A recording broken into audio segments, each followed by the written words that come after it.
मर्यादा पुरुषोत्तम श्री रामचंद्र जी महाराज की कथा के प्रसंग में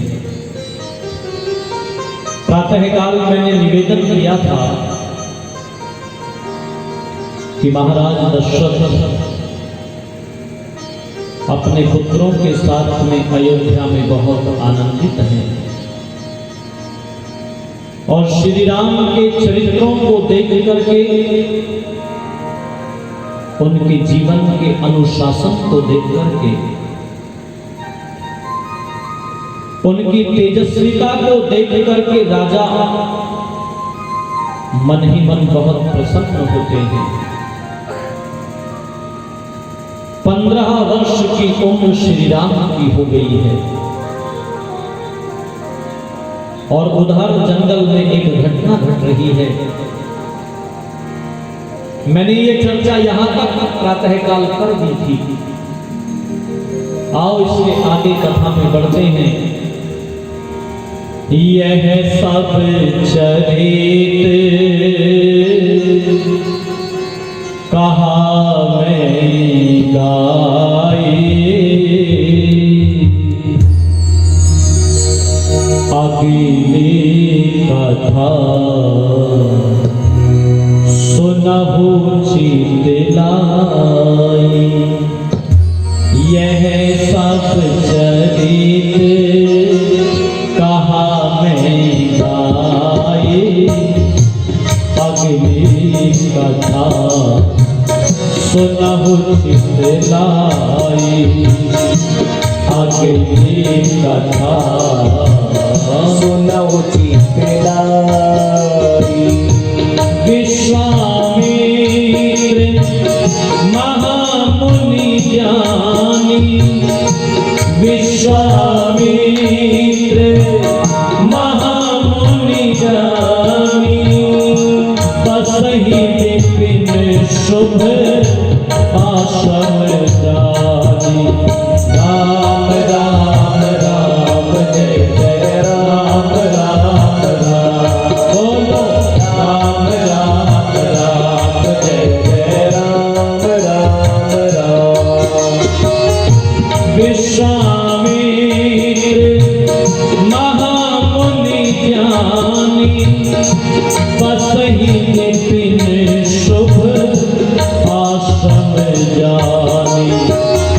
जह जप यज्ञ योग मुनि करही, जह जप यज्ञ योग मुनि करही।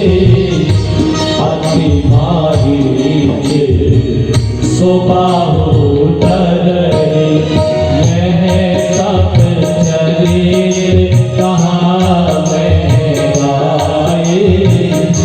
अगली कथा सुनहु चित लाई। अगली कथा सुनहु चित लाई। देखत यादि निशाचर धावहि, देखत यादि निशाचर धावहि। करहि उपद्रव मुनि दुख पावै। राम राम राम जय जय राम राम राम, बोलो राम राम राम जय जय राम राम राम। देखत यादि निशाचर धावहि, करहि उपद्रव मुनि दुख पावै। गाधि तनय मन चिंता व्यापी, गाधि तनय मन चिंता व्यापी। मरहि कवन विधि निश्चल भापी। यह सब चरित कहा मैं गाई। अगली कथा सुनहु चित लाई। यह सब चरित कहा मैं गाई।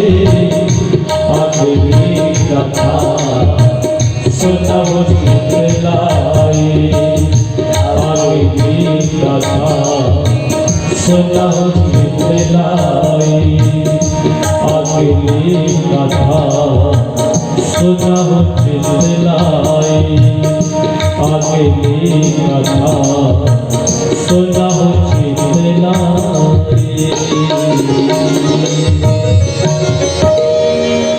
जंगल में सिद्ध आश्रम में मुनि विश्वामित्र रहते हैं।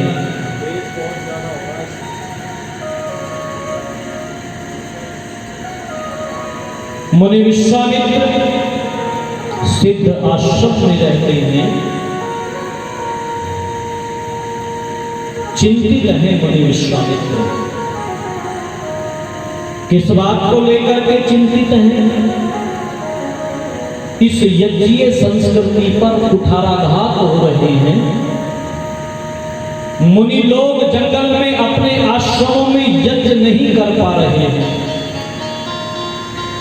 जहे जब यज्ञ योग मुनि करही अति मारीच सुबाहु डरही मारीच और सुबाहु नाम के राक्षस यज्ञों में विघ्न और बाधा पैदा करते हैं, अभक्ष पदार्थ डाल देते हैं।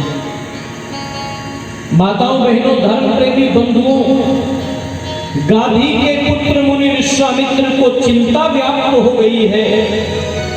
क्या ये वैदिक संस्कृति अब बचेगी नहीं? कहां जाऊं, किसको लाऊं, कैसे इस संस्कृति को बचाऊं? माताओं बहनों धर्म प्रेमी बंधुओं, जब इस देश के अतीत के पन्नों को आप पलट करके टटोल करके देखेंगे तो पाएंगे जब जब इस संस्कृति पर कुठाराघात हुए तो इस देश के सच्चे संतों ने अपनी महत्वपूर्ण भूमिकाएं अदा की हैं। आज जब मैं श्री राम के जीवन को गुनगुना रहा हूं तो मैं कह रहा हूं कि गाधी तनय मन चिंता व्यापी। पर जब कभी महर्षि प्रवर देव दयानंद जी महाराज और गुरु विरजानंद जी को याद करता हूं तो मथुरा की कुटिया में बैठे हुए प्रज्ञाचक्षु के मन में भी चिंता व्याप्त थी। ये संस्कृति कैसे बचेगी? एक पीस थी उनके मन में, एक दर्द था उनके मन में, जिसको मैं कई बार गुनगुनाता हूं कि एक दर्द लिए फिरता हूं। कोई शिष्य इसे स्वीकार करे, मेरी आशा पूर्ण होगी। एक बार कोई इकरार करे। क्या दर्द था वो? रास्ता ऋषियों मुनियों का ये जग वाले सब भूल गए, पाखंडों में फंस करके दुख के झूलों में झूल गए। कहां जाऊं, किसको लेकर के आऊं? कोई कुशल वैद्य मिल जाए जो शीघ्र सफल उपचार करे। गुरु विरजानंद को चिंता व्याप्त है। और आगे जब महर्षि देव दयानंद जी महाराज के जीवन को पढ़ते हैं तो आप सुन रहे थे रात्रि की सभा में पूज्य स्वामी जी को और पूज्य आचार्य श्री वेद प्रकाश श्रोत्रिय जी को ऋषि दयानंद जी महाराज कभी अपने सुखों के लिए, अपने दुखों के लिए कभी चिंतित नहीं हुए, कभी परेशान नहीं हुए। वो रोए तो इस देश की दशा को देख करके रोए, इस वतन की दशा को देख करके रोए, राम और कृष्ण के बेटों की हालत को देख करके रोए। पथिक जी ने पंक्तियां लिखी थी कि ऋषि वरना अपनी मुसीबत में रोए। वो रोए तो भारत की हालत पे रोए। पन्नों को टटोलेंगे तभी सिखों के इतिहास को पढ़ करके आप देखेंगे। पहुंचे हैं ब्राह्मण गुरु तेग बहादुर सिंह के पास में ये गुहार लेकर के, ये संस्कृति बचनी चाहिए। उनकी गुहार सुनी है और छोटा सा बालक जिसका नाम था गोविंद पिता से पूछता है, पिता क्या इन ब्राह्मणों के आंसू आपको दिखाई नहीं देते हैं? क्या इनके आंसू को पोंछने वाला कोई नहीं है? गुरु तेग बहादुर सिंह ने कहा, बेटा इनके आंसुओं को पोंछने के लिए तो किसी बड़े आदमी को शहादत देनी पड़ेगी। ये लोगों, मेरी माताओं और बहनों, छोटे से बालक गोविंद ने पिता का कुर्ता पकड़ करके कहा, पिता आपसे बड़ा आदमी कौन है? आप शहादत क्यों नहीं देते? आप इनके आंसुओं को क्यों नहीं पोंछते? अपना सर्वस्व लुटा करके इस संस्कृति की रक्षा करते हुए दिखाई देते हैं गुरु तेग बहादुर जी। और गुरु गोविंद सिंह कभी वो पन्ने जब पढ़ते हैं तो रोंगटे खड़े हो जाते हैं। कैसे एक पिता किले पर खड़ा हुआ है और बेटा लड़ने के लिए जा रहा है। ये जानता है पिता की बेटा वापस लौट करके आएगा नहीं। अजीत सिंह जा रहा है, उसके बाद जुझार सिंह जा रहा है। और उधर दो बेटे मां गुजरी के साथ में से बिछुड़ गए हैं सिरसा नदी के किनारे पर।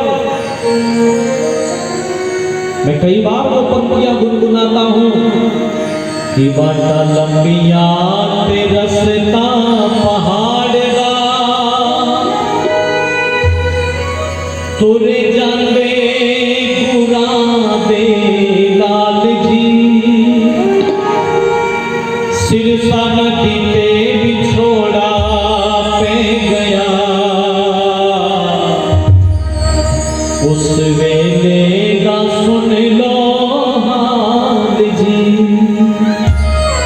सिरसा नदी के किनारे पर बिछुड़ गए और मां गुजरी से पूछते हैं मां अजीत और जुझार गिरे कब आएंगे, कब आएंगे वो? अवकाश नहीं है मेरे पास में कि मैं इस तरफ विस्तार में जाऊं, नहीं तो कथा रह जाएगी इधर से किधर चल गया। निवेदन करने लगा हूं कि जब जब इस देश की संस्कृति पर, इस वैदिक संस्कृति पर कुठाराघात हुए तो सच्चे संतों ने अपना सर्वस्व न्योछावर करके इस संस्कृति की रक्षा करने का काम किया। पूज्य बात स्वामी आर्यवेश जी महाराज हमारे मध्य में बैठे। मैं कई बार देखता हूं स्वामी जी को रात रात भर सफर करके यहां से वहां से वहां यत्र तत्र सर्वत्र भ्रमण करते हुए युवाओं को प्रेरणा देते हुए घूमते हैं। कोई ऐसो आराम की परवाह नहीं, कोई चाह नहीं, बस चाह है तो ये कि राम और कृष्ण के बेटों का जीवन बदलना चाहिए, उनके जीवन के अंदर वैदिक संस्कृति के अंकुर प्रस्फुटित होने चाहिए। चाह है तो ये मुनि विश्वामित्र को चिंता व्याप्त है, कहां जाऊं, किसको लाऊं, कैसे बचाऊं इस संस्कृति को। तो माताओं बहनों धर्म प्रेमी बंधुओं मैंने निवेदन किया कि श्री राम की उम्र उस समय तक 15 वर्ष की हो चुकी थी और श्री राम की तेजस्विता की गाथा, श्री राम के व्यक्तित्व की चर्चा, श्री राम के शौर्य की चर्चा जंगल तक मुनि के कानों तक दस्तक दे चुकी थी। तो बस मुनिवर ने विचार कर लिया कि अयोध्या जाऊंगा और अयोध्या जाकर के राजा दशरथ से उनके पुत्र राम को मांग करके लाऊंगा, राम को ले आऊंगा। और बस बिना कोई देर किए हुए मुनि विश्वामित्र चल पड़े हैं और जाकर के अयोध्या में कह दिया है कि राजा दशरथ से कह दो मुनि विश्वामित्र उनसे मिलना चाहते हैं। पता लगा तो राज सिंहासन को छोड़कर नंगे पैरों राजा दौड़े चले आए मुनि का स्वागत करने के लिए और बड़े सुंदर शब्दों में मुनिवर का स्वागत करते हुए कह रहे हैं कि पहले कहाँ झुका सर सेवा कहो मुनिवर क्या आपकी करूं मैं, क्या आपकी करूं मैं। और कितने सुंदर शब्द बोले राजा ने, आज मैं खुश जैसे कोई प्यासा अमृत को पाने से।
करो निपने रहा जुगा सर सेवा कहो मुनीवर क्या आपकी करो मैं क्या आपकी करो मैं क्या आपकी करो मैं क्या आपकी करो मैं।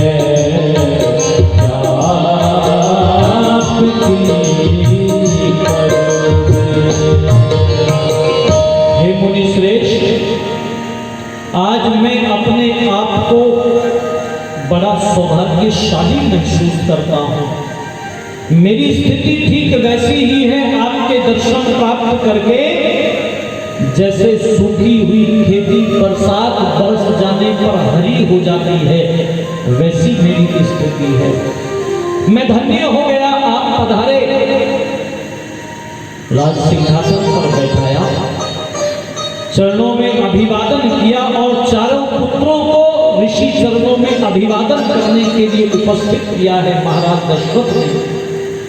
वैसे तो चारों भाई ही बहुत तेजस्वी थे, राजा दशरथ के चारों पुत्र ही बहुत तेजस्वी थे, लेकिन श्री राम की तेजस्विता को देखते ही बनती थी। मुनि विश्वामित्र ने श्री राम के चेहरे की तरफ देखा तो चेहरे की तरफ देखते ही रह गए, टकटकी लगाए देखते ही रह गए। राजा दशरथ ने निवेदन किया, हे मुनि श्रेष्ठ, ये मेरा बड़ा पुत्र राम है, परिचय करवा रहे हैं। और फिर महाराज दशरथ ने निवेदन किया, मुनि श्रेष्ठ, आप आए हैं इतनी दूर चल करके, तो कोई कारण जरूर होगा। बिना कारण के आप इतनी दूर नहीं आए हैं अहोभाग्य पर। वो कारण जो है वो मुझे बताइएगा कि किस कारण से आप आए हैं। तो मुनि विश्वामित्र ने कहा, राजन, बिना कारण के नहीं आया मैं, कारण है आने का। क्या कारण है?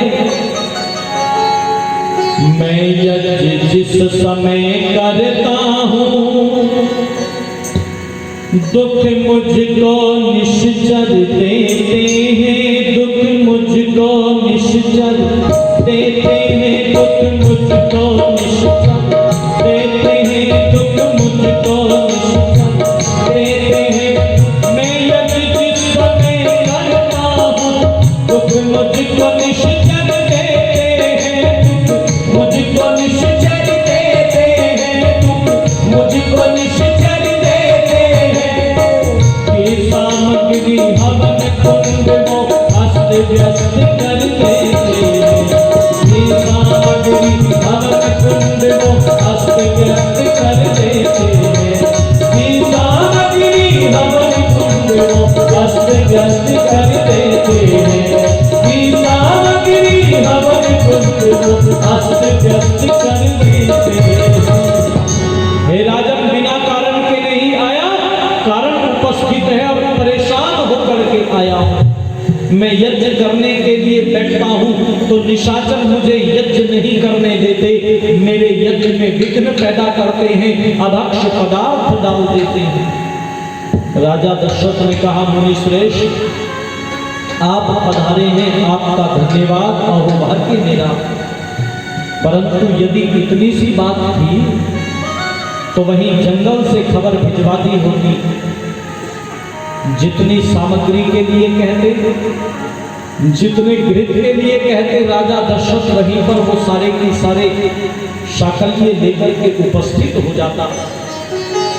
और हे मुनिवर, आप आ ही गए हैं तो यही अयोध्या में प्लॉट देख लीजिएगा, जहां आप कहेंगे वहीं पर प्लॉट अलॉट कर दिया जाएगा। जितना बड़ा प्लॉट चाहे उतना बड़ा प्लॉट दे दिया जाएगा, उसमें जितना भव्य आश्रम आप चाहें वो उतना भव्य आश्रम आप बना लीजिएगा। जितना सोना चांदी धरा धन धाम जो चाहिए आदेश कर दीजिएगा, उसका उसका इंतजाम हो जाएगा। मुनि विश्वामित्र राजा दशरथ के चेहरे को ताक रहे हैं। मैं क्या मांगने आया हूं राजा? राजा क्या देने की बात कर रहे हैं? बोले विश्वामित्र के मुनि राजन, मैं सोना चांदी धरा धन धाम मांगने के लिए नहीं आया। हे राजन सुनो, मैं क्या मांगने आया हूं? नहीं सोना चांदी धरा धन धाम चाहता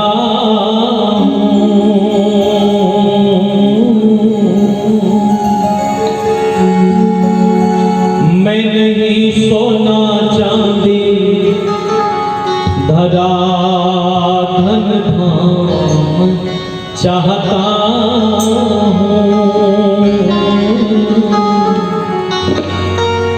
यज्ञ की रक्षा के लिए श्री राम चाहता हूँ।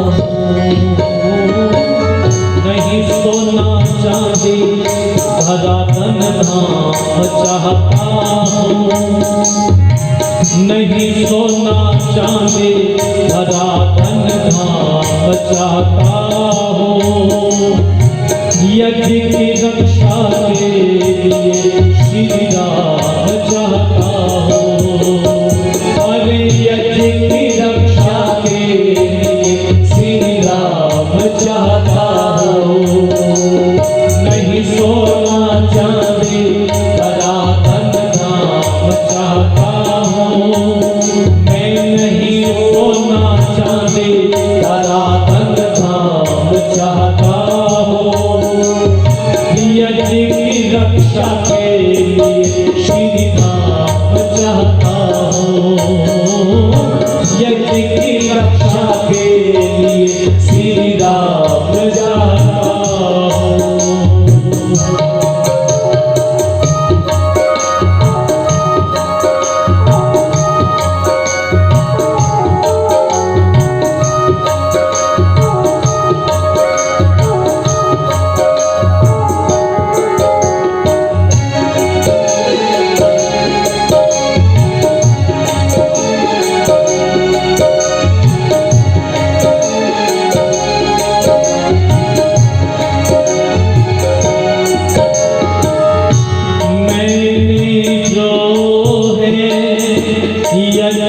रचाया उसको पूरा कर नहीं पाया। मैंने जो है यज्ञ रचाया उसको पूरा कर नहीं पाया। मारी चौस बाहों ने आकर के विघ्न मचाया। मारी चौस बाहों ने आकर के विघ्न मचाया। ले जाकर श्री राम,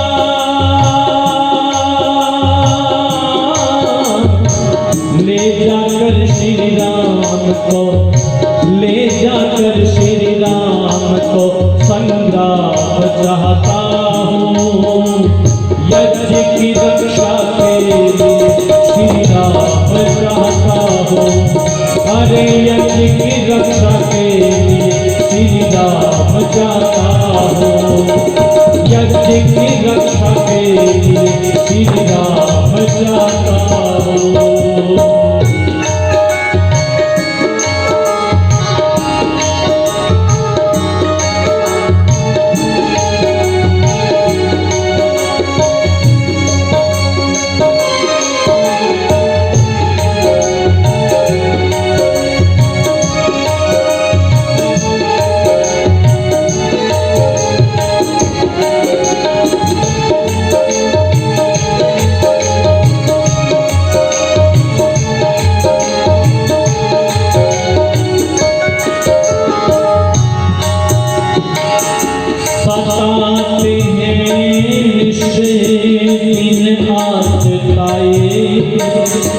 मांस खोने की नदी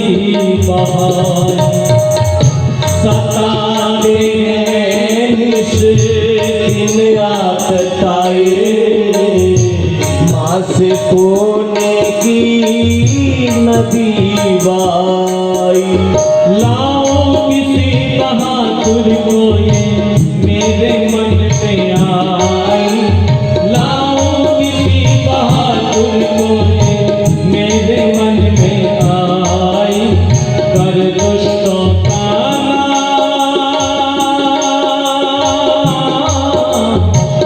कर दुष्टों का नाश में, कर दुष्टों का नाश में विश्वास चाहता हो।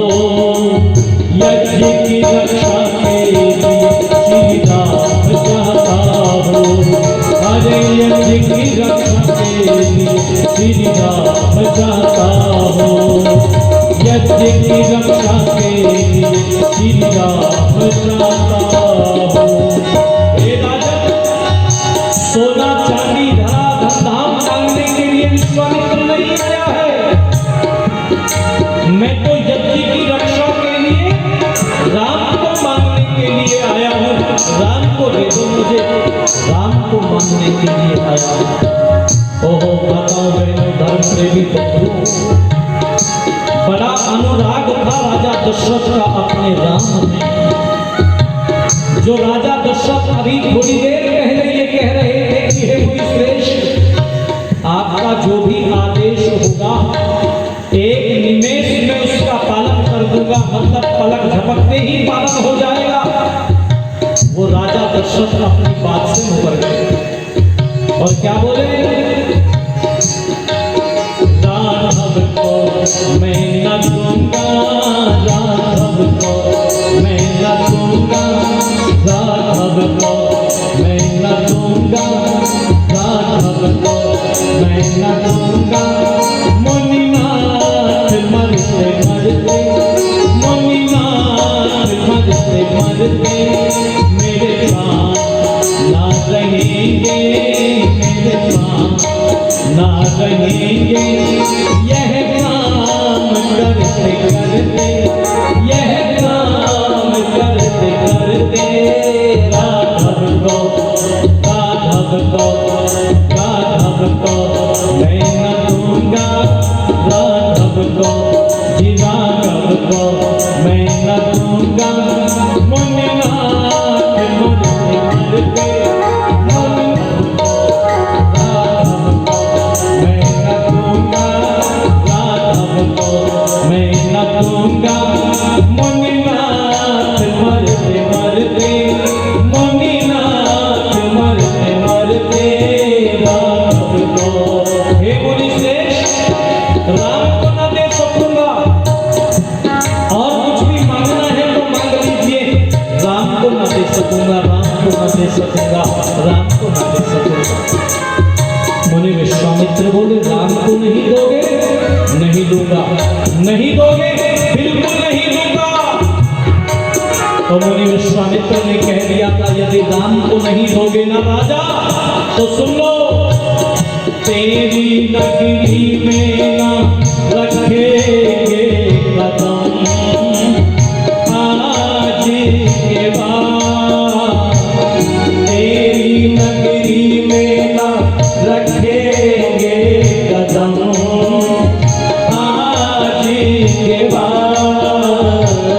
तेरे नाम को ना मांगेंगे हम आज के बाद। तेरे नाम को ना मांगेंगे हम आज के बाद। तेरी नगरी में ना रखेंगे कदम आज के बाद। तेरी नगरी में ना रखेंगे कदम आज के बाद। तेरी नगरी में। हे राजा, यदि राम को नहीं दोगे तो मुनि विश्वामित्र वापस लौट करके कभी तुम्हारे राज्य में कुछ मांगने आएगा नहीं।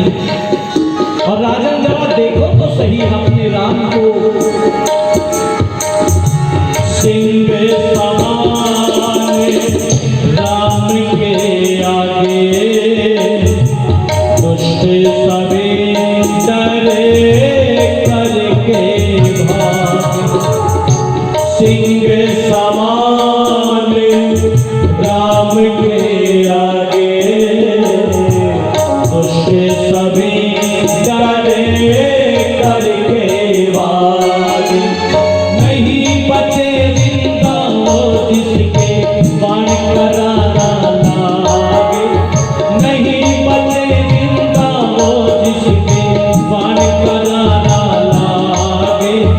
यज्ञ सफल हो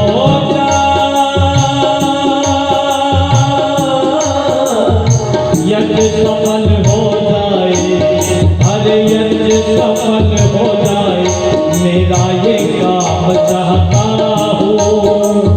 यज्ञ की रक्षा के लिए श्री राम चाहता हूँ, यज्ञ की रक्षा के लिए श्री राम चाहता हूँ, अरे यज्ञ की रक्षा के लिए श्री राम चाहता हूँ।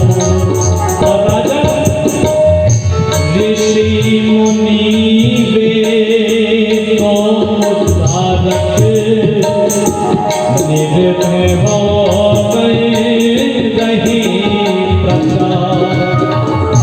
ऋषि मुनि वेदों उद्धारक निर्भय हो गए रहे प्रचारक।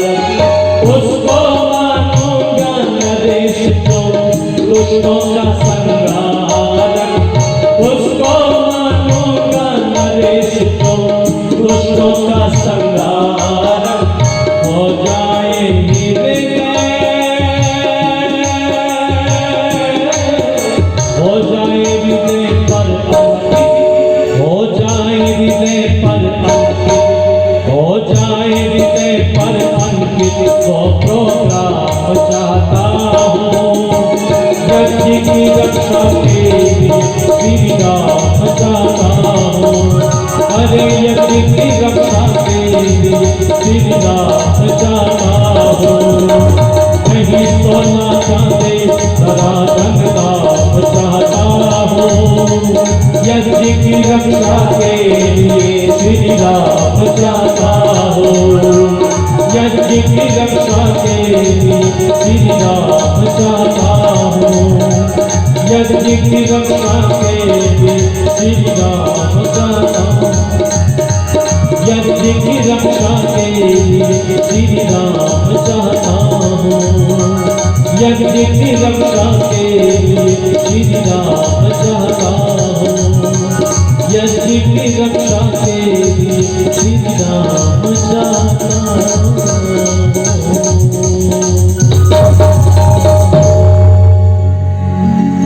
राजन, मैं सोना चांदी धरा धाम मांगने के लिए बिल्कुल नहीं आया। मैं तो यज्ञ की रक्षा के लिए राम को ले जाने आया हूँ। देना है तो राम को दे दो। राजा दशरथ ने कहा, मुनिवर, राम के बिना तो दशरथ जीवित रहने की कल्पना नहीं कर सकता, राम को नहीं दे पाऊंगा और यज्ञ की रक्षा ही करनी है मुनिश्रेष्ठ, तो उसकी चिंता आप ना करें, यज्ञ की रक्षा होगी। कैसे होगी? तो राजा बोले, मैं करूंगा यज्ञ की रक्षा, अपने चुने हुए योद्धाओं को साथ में लेकर के चलूंगा कि गज दल रथ दल पैदल सेना लेकर चलूं साथ में, अपने वीरों संग दुष्टों से करूं दो हाथ में।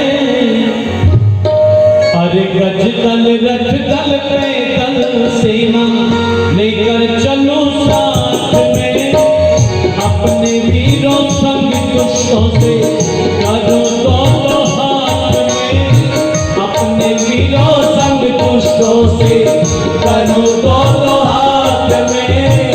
राम का बहाना कोई काम हो, नाम निवर नाम निवर, मैं मन पे कैसे भेज दूं, नाम निवर नाम निवर, मैं मन पे कैसे भेज दूं। बालक है अभी तो लक्ष्मण राम, हो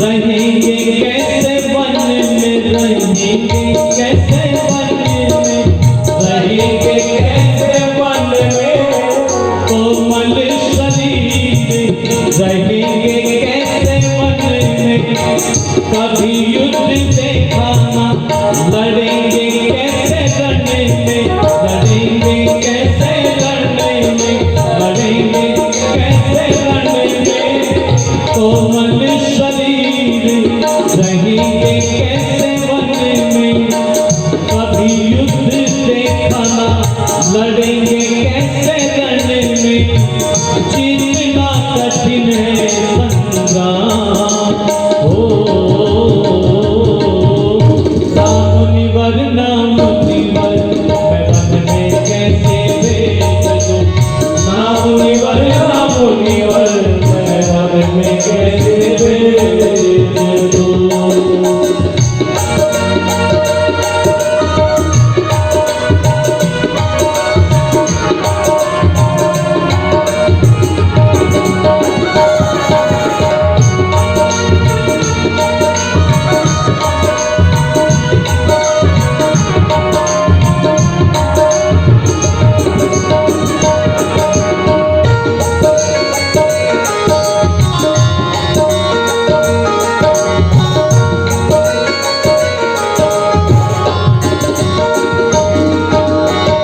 चौथे पन में पाए मैंने जो ये सुकुमार है, चौथे पन में पाए मैंने जो ये सुकुमार है, नजरों से दूर करना इनको दुश्वार है, नजरों से दूर करना इनको दुश्वार है, चौथे पन में पाए मैंने जो ये सुकुमार है, नजरों से दूर करना इनको दुश्वार है, नजरों से दूर करना इनको दुश्वार है, राम को है मेरा आराम हो,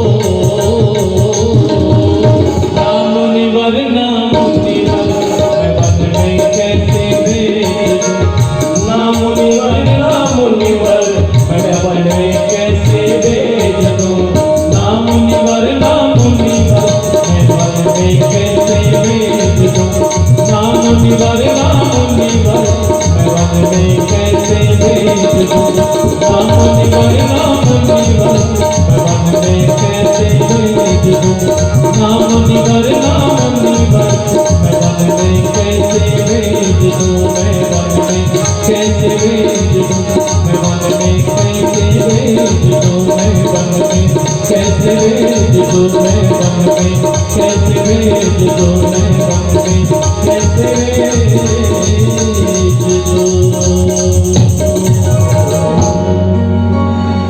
हे मुनिवर, राम को न भेज सकूंगा और राम जाएंगे तो लक्ष्मण भी साथ में जाएगा, मैं आपके साथ में चलूंगा, मेरी चतुरंगिनी सेना आपके साथ में चलेगी, गजदल रथदल पैदल सेना लेकर चलो साथ में, अपने वीरों संग दुष्टों से करो दो दो हाथ में, राम का बहाना कोई काम, मैं चलूंगा आपके साथ, मैं करूंगा उन राक्षसों से युद्ध। मुनि विश्वामित्र राजा के चेहरे को देख रहे हैं और मन ही मन विचार कर रहे हैं, एक तो पहले ही गड़बड़ हो रही है मन में, एक पाप और हो जाएगा, राजा जाएंगे, वृद्धा अवस्था में युद्ध थोड़े ही लड़े जाते हैं, रण भक्ति और दान ये तीनों काम युवा अवस्था में किए जाते हैं। चौथे पद की अवस्था मैं निवेदन करने लगा हूं। मुनि विश्वामित्र ने कहा, नहीं राजन, देना है तो राम को दे दो, मैं आपको ले जाने नहीं आया, मैं तो राम को मांगने आया हूं, राम को ले जाने के लिए आया हूं। राजा दशरथ ने एक बात और पूछी, राक्षस आते कहां से हैं, कौन भेजता है इन राक्षसों को? तो मुनि विश्वामित्र ने नाम लिया और नाम लेते ही, नाम सुनते ही राजा दशरथ सूखे पत्ते की तरह से कांप रहे। राजा इन राक्षसों को भेजने वाला कोई और नहीं है, लंकापति रावण इन राक्षसों को भेजता है कि उसने भी इन राक्षसों को। रावण का नाम सुन नरेश घबरा गया। आंखों के सामने अंधेरा सा छा गया, बदल गया सारा प्रोग्राम। हे मुनि श्रेष्ठ, मुझ पर और मेरे पुत्रों पर दया करो। कहाँ वो बलशाली अतुलनीय योद्धा रावण और कहाँ मेरे ये सुकुमार पुत्र राम और लक्ष्मण, क्योंकि राम जाएगा तो लक्ष्मण भी साथ जाएगा। मुनिवर, चौथे पग में मैंने अपने इन पुत्रों को प्राप्त किया है। राम को न दे सकूंगा, राम को न दे सकूंगा। माताओं, बहनों, धर्म प्रेमी बंधुओं, गुरुवर वशिष्ठ आ गए थे और मुनि विश्वामित्र के विषय में भली भांति जानते थे। गुरुवर वशिष्ठ साधारण व्यक्ति नहीं है। मुनि विश्वामित्र, उनकी अपनी आयुध निर्माणी है, ऑर्डिनेंस फैक्ट्री है मुनि विश्वामित्र की, जिसमें अस्त्र शस्त्रों का प्रयोग किया जाता है, अस्त्र शस्त्रों का निर्माण किया जाता है। समझाया है बहुभांति, हे राजन, यहाँ अयोध्या में रहने में राम का कल्याण नहीं है। राजन, आराम का जीवन कभी उन्नति को प्राप्त नहीं होता। माताओं, बहनों, धर्म प्रेमी बंधुओं, आप महापुरुषों के जीवन चरित्र को उठा करके पढ़ लीजिएगा। जब जब जिस व्यक्ति ने अपने जीवन के अंदर संघर्ष किया, वो इतिहास के पन्ने बन गए। और जब जब ऐसो आराम का जीवन व्यतीत किया, वो पन्ने पढ़ने के लिए बोलो, वो पन्ने पढ़ने के लिए नहीं मिलते। यदि राणा ने, महाराणा प्रताप ने घास की रोटी खा करके हल्दी घाटी की खाक न छानी होती तो भला आज कौन महाराणा प्रताप को जानता। यदि शिवाजी ने कष्टों को सहन करके संघर्ष की राह को न अपनाया होता तो कौन जानता। श्री कृष्ण जी महाराज के जीवन को आप पढ़िएगा। जब जब उन्होंने संघर्ष किया, वो इतिहास के पन्ने बन गए। वो पन्ने पढ़ने के लिए मिलते हैं। स्वामी श्रद्धानंद जी महाराज के एक पुत्र, जिनका नाम पंडित इंद्र विद्या वाचस्पति था, उन्होंने एक पुस्तक ही लिखी है, जीवन संग्राम।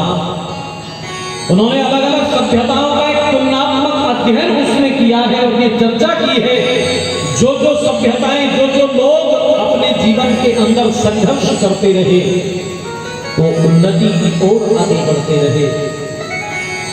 और जिन लोगों ने अपने जीवन के अंदर संघर्ष को विराम दे दिया, वो लोग समाप्त हो गए, वो लोग समाप्त हो गए। अस्तु माताओं, बहनों, धर्म प्रेमी बंधुओं, गुरु तो वही है जो अपने शिष्य को अंधकार से निकाल करके प्रकाश की ओर लेकर के चलता है, प्रकाश की ओर लेकर के चलता है। गुरुवर वशिष्ठ ने राजा दशरथ के मन में जो मोह का अंधकार छा रहा था, उसको छिन्न भिन्न कर दिया। और फिर महाराज दशरथ ने अपने दोनों पुत्रों को बुला लिया है, अस्त्र शस्त्रों से सुसज्जित किया है और कह दिया था अपने पुत्रों को कि तुम्हें आज गुरुवर के संग में है जाना।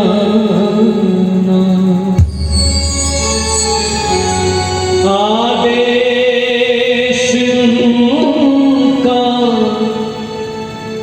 दिल से निभाना। तुम्हें आज गुरुवर के संग में है जाना। तुम्हें आज गुरुवर के संग में है जाना।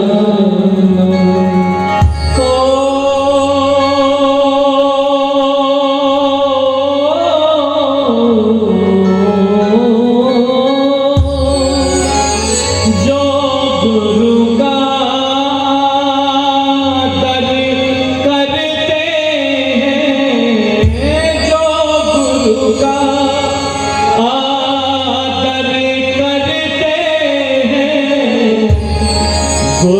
वचनों पर जो मरते हैं, गुरु वचनों पर जो मरते हैं, करता है उनका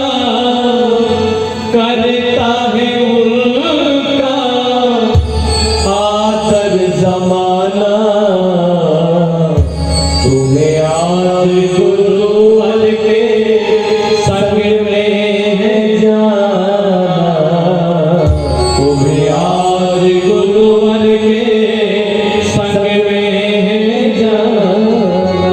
और यूं बोले राजा, करना सेवा दोनों भाई, करना सेवा दोनों भाई, करम तुम्हारा हो सुखदाई, करम तुम्हारा हो सुखदाई।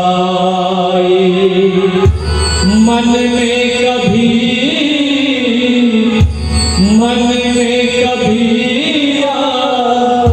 लक्ष्य न लाना, तुम्हें आज गुरुवर के संग में है जाना, तुम्हें आज गुरुवर के संग में है जाना।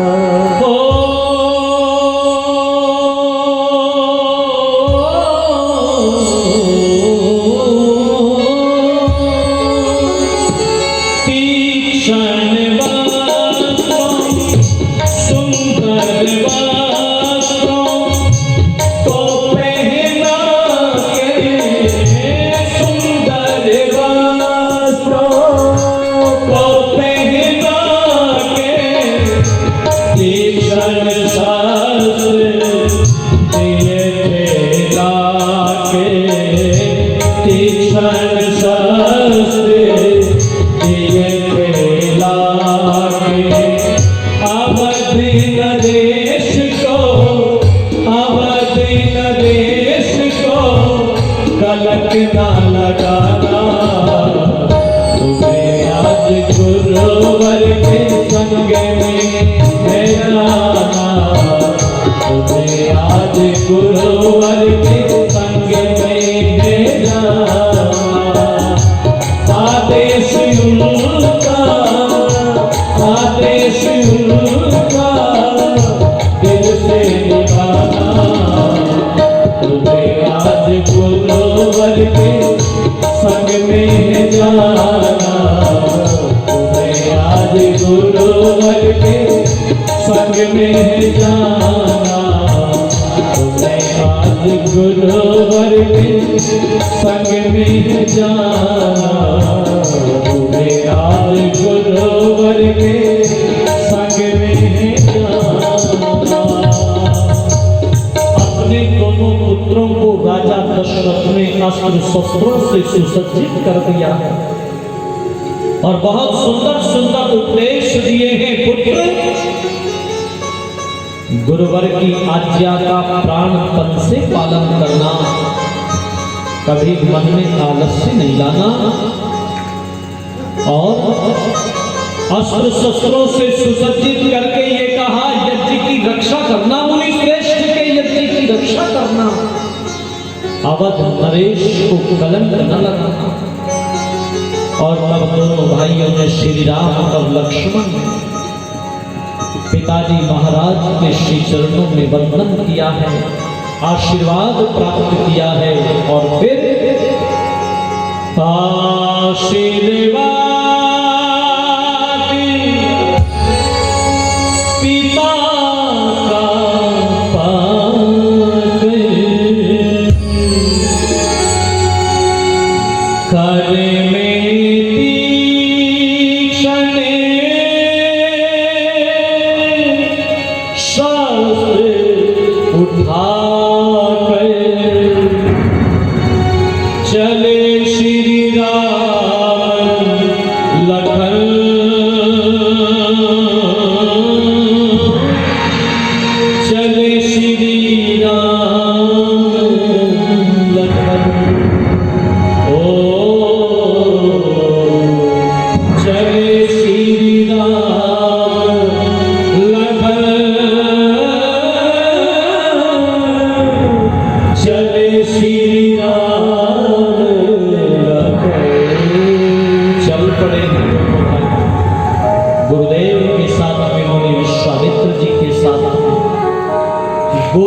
के कथनानुसार विद्याओं का अध्ययन किया, हो गई रात्रि तीनों ने कुश शैया पर शयन किया। अयोध्या से निकलते ही दो विद्या मुनि विश्वामित्र ने श्री राम को प्रदान की है, दो शक्तियां, एक बला और एक अति बला। हे राम, इनको सीखो, इनको ग्रहण करो, इनको प्राप्त करो। कैसी है ये विद्याएं, क्या विशेषता है इनकी, तो बता रहे हैं कि जाते लागना क्षुधा पिपासा, अतुलित बल तनु तेज प्रकाशा। हे राघव, इन विद्याओं के अभ्यासी को दीर्घ काल तक युद्ध करते हुए थकान नहीं होती है, भूख और प्यास नहीं सताती है, नींद नहीं सताती है। इसलिए राघव, इन विद्याओं का अभ्यास करो, एक बला और एक अति बला। गुरुवर के कथनानुसार विद्याओं का अध्ययन किया, हो गई रात्रि तीनों ने कुश शैया पर शयन किया। प्रातः हुआ गुरुवर ने जगाया, मिलकर संध्या हवन रचाया, फिर किया वन को गमन, चले श्री राम लखन। वन की ओर प्रस्थान किया तो एक दोराहे पर जाकर के मुनि विश्वामित्र खड़े हो गए श्री राम और लक्ष्मण को लेकर के, और श्री राम की तरफ देख करके ये बोले, राघव, यहां से मेरे आश्रम के लिए दो रास्ते जाते हैं। एक रास्ता तो वन के बिल्कुल बीच से होकर के गुजरता है, जो छोटा है, जल्दी पहुंच जाएंगे। लेकिन राघव, कदम कदम पर खतरा है इस रास्ते पर। ताड़का का वन क्षेत्र भी यहीं से शुरू होता है। न जाने कितने ऋषि मुनियों को उसने मौत के घाट उतार दिया है। राघव, खतरा है कदम कदम पर इस रास्ते पर, परंतु एक और रास्ता मेरे आश्रम के लिए जाता है, जो थोड़ा सा लंबा है, घूम करके जाता है, पर सुरक्षित है, उस पर खतरा कुछ नहीं है। रघुवीर, मुझे बताओ कौन से रास्ते से आपको लेकर के चलूं? उस रास्ते से लेकर के चलूं जिसमें कदम कदम पर खतरा है, या उस रास्ते से लेकर के चलूं जिस रास्ते पर कोई खतरा टंटा नहीं है? बताओ कौन से रास्ते से जाना चाहिए श्री राम? उस दोराहे पर खड़े होकर के मुनि ये देखना चाहते हैं, जिस राम को मैं लेकर के आया हूं उसकी शारीरिक अष्टि तो बहुत उन्नत है, हाथी के सूंड जैसी विशाल भुजाएं हैं, पर याद रखना, युद्ध केवल लंबी भुजाओं से नहीं जीते जाते, आत्मिक बल भी बहुत जरूरी होता है। राम का आत्मिक बल भी नापना चाहते हैं, राम का आत्मिक बल कैसा है।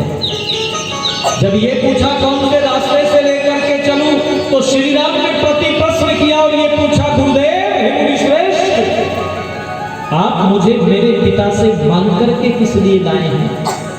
मांग करके तो राक्षसों के वध के लिए लाया है। तो गुरुदेव, जिस काम के लिए आप मुझे मांग करके लाए हैं, राम उस काम को कल पर नहीं छोड़ता। सुबह से शीघ्र जिस रास्ते पर ताड़का मिलती है उस रास्ते से लेकर के चलिएगा, आज ही इस वन क्षेत्र को ताड़का के आतंक से मुक्त कर देगा। आज ही ताड़का के आतंक से मुक्त कर देगा। और तब गुरुदेव ने समझाया, समझा रहे थे श्री राम को यहाँ ताड़का आती है, इतने में अस्थियां रुधिर कंकड़ पत्थर बरसाती है। कैसे इस परिवार चलाऊं, नारी मारे करे पाप कमाऊं, हुआ दुविधा में मन, चले श्री राम लखन। ताड़का आ गई अट्टहास करती हुई। श्री राम ने देखा तो राघव एक झटका खा गए मन ही मन, ये तो नारी है, कहीं इसको मारने में कोई अपराध तो नहीं हो जाएगा, कोई पाप तो नहीं हो जाएगा। गुरुवर विश्वामित्र समझ गए थे श्री राम की मनोदशा को। आगे बढ़कर के कहा, रघुवीर अबलाओं का वध करने में तो डरना ही अच्छा है, पर ऐसी दुष्टाओं का वध करना समझो अच्छा है। सखे साख्यम समा चले, सब श्री राम को समझा दिया अपने विश्वामित्र ने।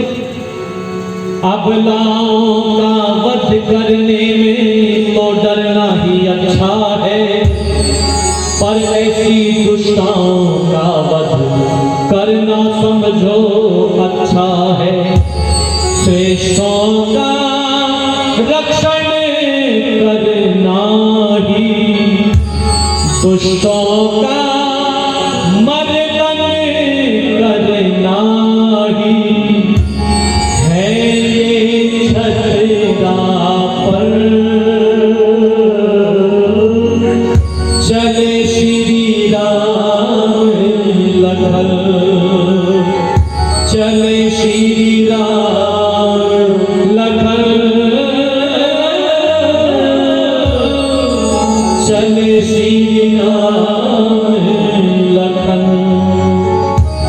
रघुवर बोले गुरु आज्ञा क्या मुझको करना है, रघुवर बोले गुरु आज्ञा का मुझको करना है पालन।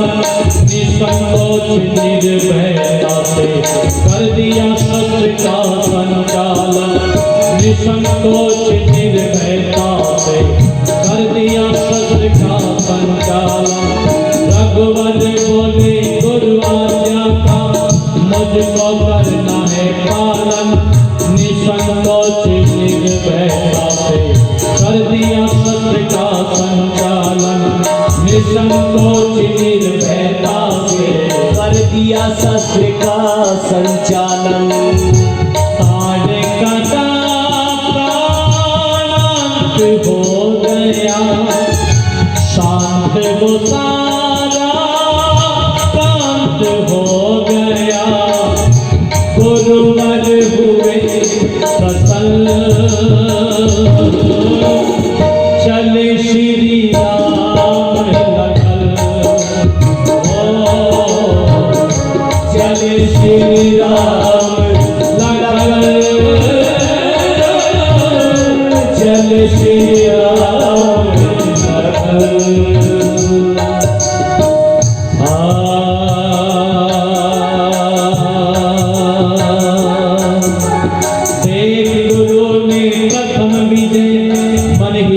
आशीर्वाद दिया, देव गुरु ने प्रथम विजय मन ही मन आशीर्वाद दिया। चिरंजीवो हे राम लखन ऐसा प्रेम प्रसाद दिया, चिरंजीवो हे राम लखन ऐसा प्रेम प्रसाद दिया। देव गुरु ने प्रथम विजय मन ही मन आशीर्वाद दिया, देव गुरु ने प्रथम विजय मन ही मन आशीर्वाद दिया। चिरंजीवो हे राम लखन ऐसा प्रेम प्रसाद दिया, चिरंजीवो हे राम लखन होगा अब शेष कार्य, कल होगा अब शेष कार्य, करो विश्राम कुलदीप कार्य, कल होगा अब शेष कार्य, करो विश्राम कुलदीप कार्य, करके बंद भजन, करके